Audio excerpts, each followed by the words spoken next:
So you've heard of Spider-Man, right? No? Just me? Oh, okay.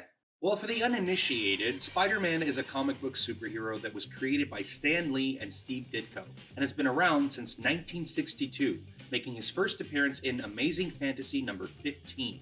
Even though he was intended to be a one-off character, readers fell in love with the web slinger, so much so that he would get his own solo series in Marvel Comics titled The Amazing Spider-Man. Since then, Spider-Man has become a universally recognizable character and has become one of the most beloved figures in all of pop culture, even showing up next to names like Superman, Sherlock Holmes, and Mickey Mouse as being one of the most famous fictional characters of all time. And with good reason. The best quality about the character of Spider-Man is how down-to-earth and real he feels. He feels like a person we've all known at some point in our lives, and maybe sometimes we see a bit of ourselves in him. This is actually intentional, as Stan Lee explained that he wanted to make a superhero that had real problems. An idea that certainly paid off in the end, because apart from the character's status as a pop culture icon, he's had quite a run in the comic book world as well. He's had stories that showcase the internal struggles he has to confront as a result of being a younger crime fighter. Stories that actually changed comics forever by breaking the rules, and comics where his ex-girlfriend secretly slept with his arch-nemesis behind his back and secretly gave birth to mutated twins. Yeah, that was a weird one. Look, the character's been around for 64 years, okay? Not all of his comics are going to be winners. Fortunately enough, comics isn't the only place you can find Spider-Man. You can find him in movies, TV shows, both live action and animation, video games, Funko Pops, action figures, posters, Comic-Con, kids' birthday parties. The character is everywhere. And who would have thought that a character that was introduced in a dying comic would soar to heights beyond what anybody could have anticipated? On that fateful day in 1962, a legend was born, and a new name was added to the roster of those who make the world of fantasy the most exciting realm of all. Sure, he's had his ups and downs over the years, but through sheer willpower and his insatiable need to keep going no matter what, Spider-Man has prevailed against all odds and defeated all manner of villains. Save for one. Who is this villain, I hear you asking yourself? Who could be so dastardly evil, so unfathomably powerful that not even the sensational, the spectacular, the amazing Spider-Man can defeat? Nostalgia.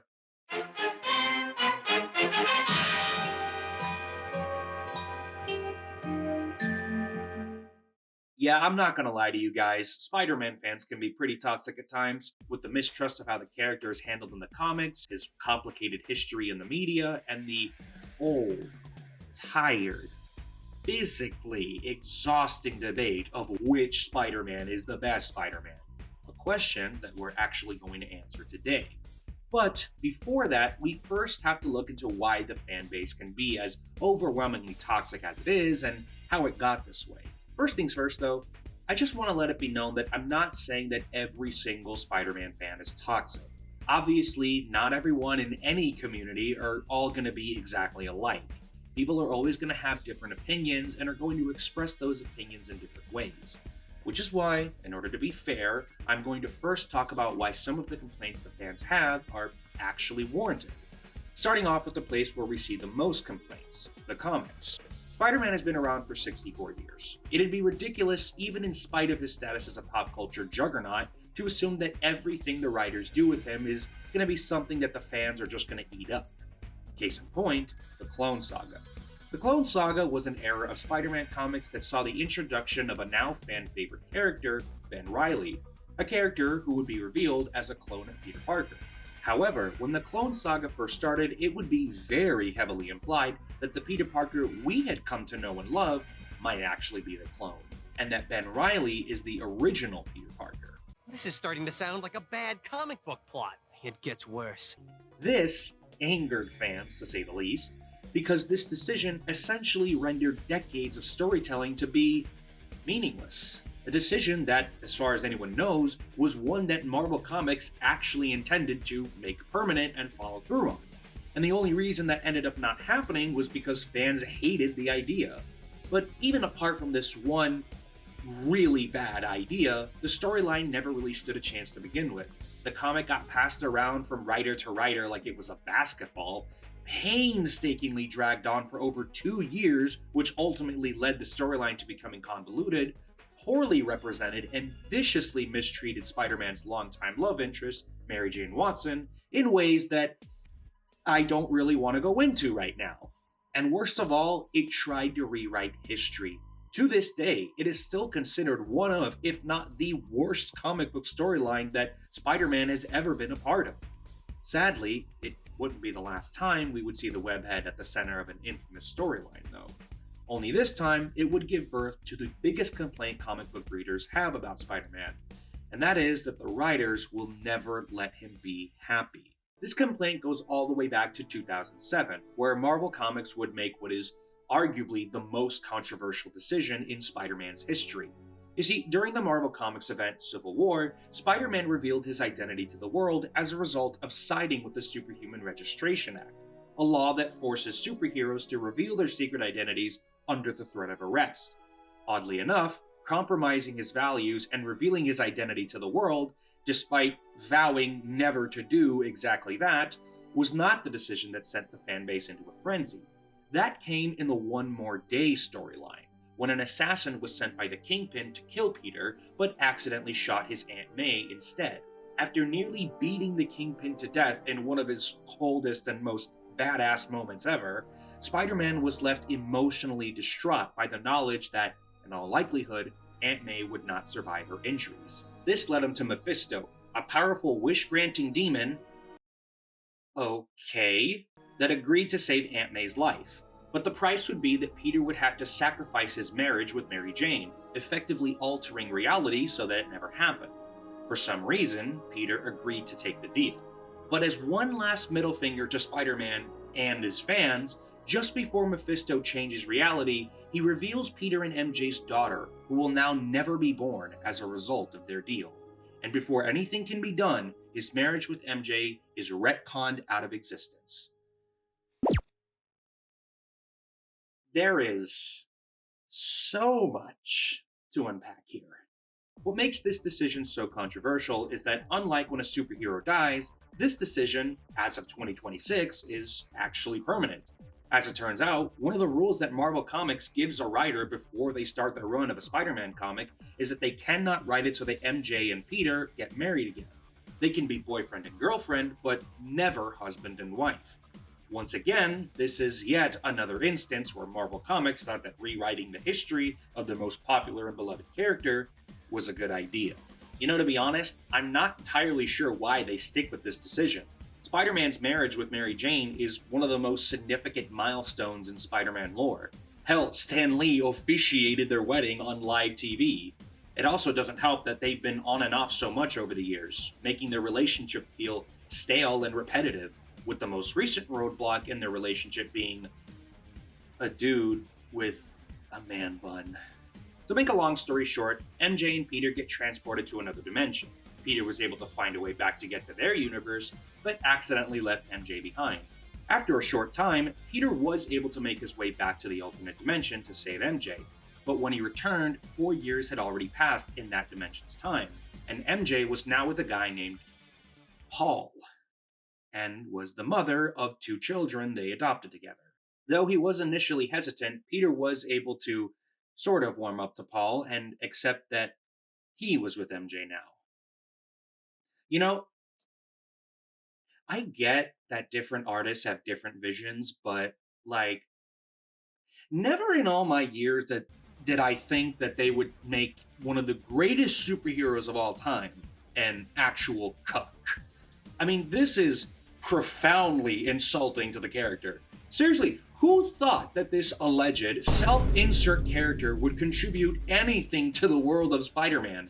Controversial villains? Fine. Bad decision making because of emotional stress? Sure, whatever. But, I mean, being okay with another dude smashing your girlfriend? What are these comics even about anymore? Nostalgia fits into this because retconning his marriage with MJ and introducing Paul are all attempts to put Spider-Man back into a position that everyone is familiar with, and that is keeping Peter Parker miserable. because when he's miserable, it's easier to root for him. But the thing is, that's just one aspect of the Spider-Man mythos, and unfortunately, it's the one that the writers over the years have chosen to hyperfixate on. All of this has led to a severe lack of interest in the mainline Spider-Man comics.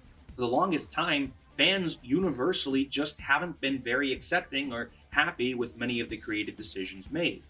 But this is where things get interesting, because Spider-Man fans are coming together over something negative, but are constantly fighting over something that's generally positive. That being Spider-Man in the media, more specifically, the Spider-Man movies. To date, there have been 3 different live-action Spider-Man franchises: the Sam Raimi Spider-Man trilogy, Sony's The Amazing Spider-Man duology, and the ongoing MCU Spider-Man films. Each of these movies have their own unique style and individual stories. For the most part, with Sam Raimi's being the one that started it all, the cinematic universe that never quite got off the ground, and the back-to-basics coming-of-age movies that tell the story of a much younger and inexperienced Spider-Man. But even though these movies couldn't be more different in terms of storytelling and style, they are all alike in one very strange way. The fandom can't decide how it feels about them. There's no established consensus on which of these movies is the best one, and not because there's no possible way to decide that given how fundamentally different these movies are, but because so many people insist that they have the right opinion, and we are not allowed to move forward in this conversation until we all agree with them, which, as we all know, is very rare on the internet. This brings us to the thing that made me actually want to make this video, and that is the Sam Raimi trilogy. You see, the Raimi films are what introduced me, as well as many other people in my generation, to the character of Spider-Man. Maybe it was the cheesy, over-the-top nature of the films, or the grand, jaw-dropping music, but whatever it was, something about these films has had Spider-Man fans in a chokehold for years. I say this because I find that whenever a new Spider-Man movie comes out, it is always compared to these films. But why these films specifically? Well, because of nostalgia. To quickly summarize the impact of the Raimi movies, before they came out, nobody wanted to make or see superhero flicks. After they came out, everyone wanted to make and see superhero flicks. I talked about this more in depth in my Madam Web video, so if you want to find out more, I'll leave a link to that video in the description. But I personally feel that while the Raimi movies are objectively great, I also feel like the fan base's love for them is kind of what prevents them from moving on and liking other things. There's always some critique about the newer Spider-Man films and how the Raimi movies did that one particular thing better. When it's like, dude, you're talking about movies that were made forever ago. They're from a different time. They're from a different understanding of the character. There's also the insane heel turn that fans have had with the Andrew Garfield movies and how people secretly always liked them, apparently. And look, I pride myself on being an honest person, even when the truth hurts someone's feelings. So let's just get this out of the way right now. Those people are liars. I refuse to believe that a film like this had a secret fan base hiding underneath all the negative reception. Maybe with the first one because its overall reception was a bit divided, but there were definitely people who enjoyed it. But as for the second one, absolutely not. The Amazing Spider-Man 2 is still the worst received Spider-Man film of all time. So when I hear people say that they always liked these movies secretly, my question is, well, where the hell were you when these films needed you? Because you definitely weren't at the theater. And hey, maybe that's part of it. The main reason why this never became a cinematic universe is because it was received so poorly. This, coupled with the fact that Sony treated Andrew Garfield like actual garbage, was made public, is probably what led to people liking this film. They like it out of pity, not because these are genuinely good movies. And no offense to anyone who worked on these movies, I actually like a lot of the people that worked on them, but the Amazing Spider-Man films are not truly the kinds of movies that were hated when they first came out and then loved by everyone years later, like Fight Club or John Carpenter's The Thing. And yeah, sure, people are allowed to change their minds, but for a major movie studio like Sony to just cave and completely change direction because of fan backlash being that severe, it just makes it hard for me to believe that everyone who says they love these films from day one is telling the truth. We as the audience do not need to feel any sense of responsibility or pity because those things happen. because those things are out of our control, and it doesn't fix anything when we say, oh, well, maybe I always kind of liked them. I don't know, maybe they weren't that bad. I kind of liked them, but no, you didn't, and that's okay. What so many fans have trouble accepting is that not everything Spider-Man does is going to be great. I personally love the MCU Spider-Man movies, probably even more than the Maguire movies, but that doesn't mean that they can do no wrong in my eyes. They've definitely made some decisions that I didn't really understand, and other decisions that I straight up just didn't like.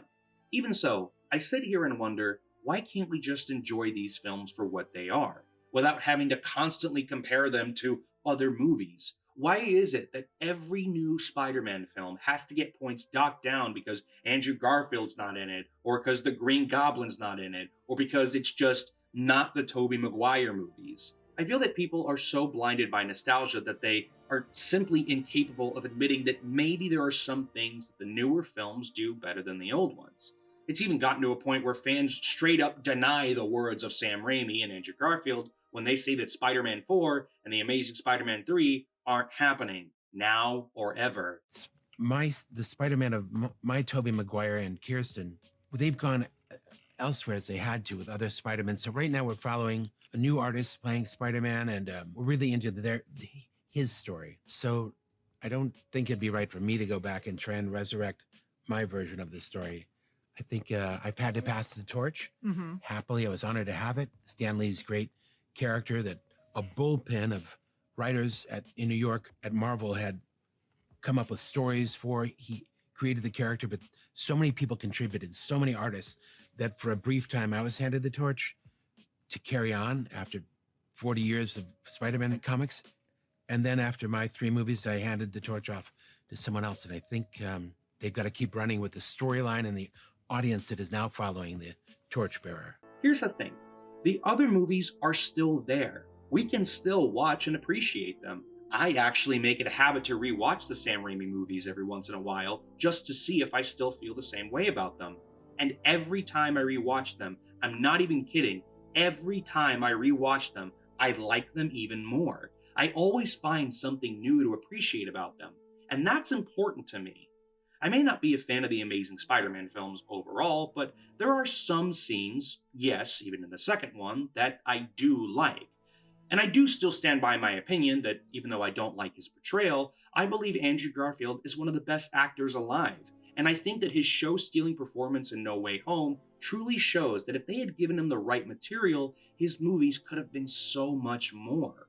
I love the Tom Holland movies. They're fun, lighthearted, and to me, Tom Holland is the best iteration of Spider-Man ever put on film. Is he the definitive version? No. And I'll tell you why. It's because the best version of Spider-Man is the comic book version. Oh my God, bro. All jokes aside, think about it. Every single iteration of Peter Parker in the media is trying to be this version, the one that everyone knows and loves, the one that truly started it all. It doesn't have to be your favorite, but know that there are as many iterations of the wall crawler as there are because of this one. And that's what's so great about Spider-Man. There's so many different versions that it's practically impossible to not find one that you like. With all that being said, I do understand that the reason why people get passionate about these debates. It's because they're passionate about Spider-Man and what he represents. Stan Lee once said that the reason Spider-Man wears a mask is so his enemies can't see when he's afraid, showing that, in spite of his superhuman abilities, Spider-Man gets scared, just like the rest of us. And since his costume covers his entire body, we can all attach ourselves to the character no matter who we are or what we look like. Spider-Man is more than just a character. He's a symbol, an idea. He represents what we can become when we never give up and stay true to who we really are. He shows us that we all have more power than we think. And because of that, I think we as Spider-Man fans have a responsibility to uphold those same ideals of doing good and being kind. Because after all, life is a great big bang-up. And wherever there's a hang-up, you'll find the Spider-Man.